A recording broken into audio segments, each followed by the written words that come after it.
నమస్కారం సినిమా చూసావా ఛానల్ కు స్వాగతం. చూసావా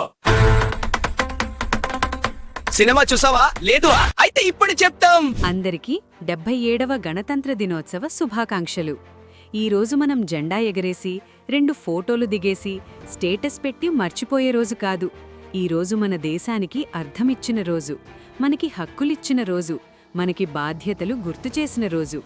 అసలు రిపబ్లిక్ డే అంటే ఏమిటి? ఎందుకు ఈరోజు మనకి ఇంత ప్రత్యేకం? 1950 జనవరి 26 మన భారత రాజ్యాంగం అమల్లోకి వచ్చిన రోజు. ఈ రాజ్యాంగం మనకి మాట్లాడే హక్కిచ్చింది, ప్రశ్నించే హక్కిచ్చింది, సమానత్వం ఇచ్చింది. ఈ మహారాజ్యాంగానికి బుద్ధి పెట్టింది, ప్రాణం పోసింది డాక్టర్ బిఆర్ అంబేడ్కర్ గారు. రిపబ్లిక్ అంటే రాజు లేడు, ప్రజలే ప్రభువులు.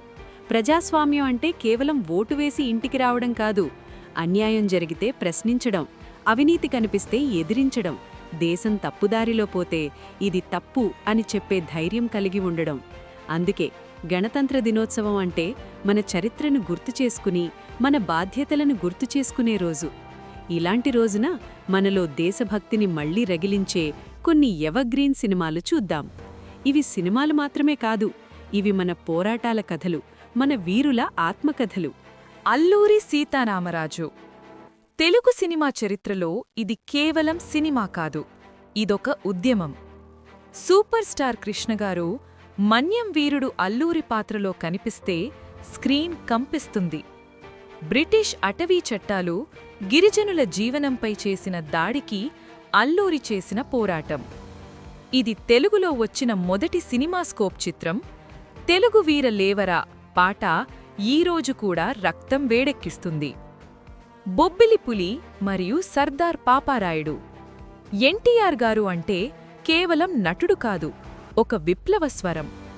ఈ సినిమాల్లో హీరో అన్యాయానికి తలవంచడు, ప్రజల కోసం పోరాడే నాయకుడు, దమనకాండకి ఎదురుగా నిలిచే శక్తి. ఇవి చూసినప్పుడు ఇలాంటి నాయకులు నిజ జీవితంలో కూడా ఉండాలి అనిపిస్తుంది. మేజర్ చంద్రకాంత్. సీనియర్ ఎన్టీఆర్ గారు సైనికుడిగా కాదు, దేశానికి గౌరవంగా నిలబడిన పాత్ర. పుణ్యభూమి నా దేశం ఈ పాట వినిపిస్తే మన గుండె నిండిపోతుంది. ఈ ఒక్కుపాటే మన చరిత్రను మన కళ్ల ముందు నిలబెడుతుంది. భారతీయుడు. దేశం కోసం పోరాడిన ఒక తాత అవినీతి చూసి మౌనంగా ఉండలేకపోతాడు.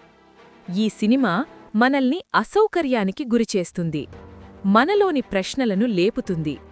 మనం నిజంగా మంచి పౌరులమేనా అని అడిగే సినిమా. డాక్టర్ బాబాసాహెబ్ అంబేద్కర్. మన రాజ్యాంగానికి జన్మనిచ్చిన మహానుభావుడు. అణగారిన వర్గాల కోసం తన జీవితాన్నే అంకితం చేసిన వ్యక్తి. ఈ సినిమా చూడకుండా రిపబ్లిక్ డే పూర్తి కాదు. ఖడ్గం. మతం పేరుతో విడదీయాలనుకున్నప్పుడు దేశం ఎలా ఒక్కటైంది? హిందువు, ముస్లిం, పోలీస్ ముగ్గురూ కలిసి ఉగ్రవాదాన్ని ఎలా ఎదుర్కొన్నారు?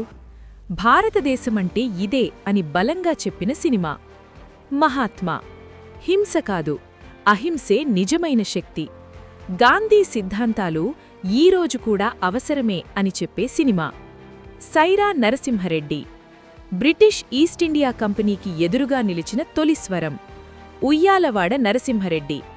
చిరంజీవి గారి అద్భుత నటన మన స్వాతంత్ర్య పోరాటం ఎంత రక్తపాతం గుండా వచ్చిందో గుర్తుచేస్తుంది. ఆర్ఆర్ఆర్. ఇద్దరు వీరులు, ఒక కల్పిత కథ, కాని భావం మాత్రం స్వచ్ఛమైన దేశభక్తి. ఈ సినిమా తెలుగు సినిమా సత్తాను ప్రపంచానికి చూపించింది.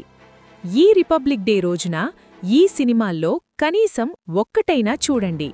ఎన్నో మంచి సినిమాలు ఉన్నాయి, కాని అందులో ఈ సినిమాలు చెప్పడానికి కారణం ఆర్ఆర్ఆర్ అండ్ సైరా నరసింహరెడ్డి సినిమాలు తప్ప మిగతా సినిమాలన్నీ యూట్యూబ్లో ఫ్రీగా చూడవచ్చు. ఇలాంటి మరెన్నో ఆసక్తికరమైన సినిమాలు మరియు వెబ్ సిరీస్ల సమాచారం కోసం మా యూట్యూబ్ ఛానల్ ను సబ్స్క్రైబ్ చేసుకోండి మరియు మా ఇన్స్టాగ్రామ్ పేజీని ఫాలో అవ్వండి. అలానే మీరు చూసిన, మీకు నచ్చిన ఒక సినిమాని కామెంట్ చేయండి. ఈ వీడియోని మీ ఫ్రెండ్స్ గ్యాంగ్ లో ఉన్న సినిమా ప్రేమికులకి షేర్ చేయండి.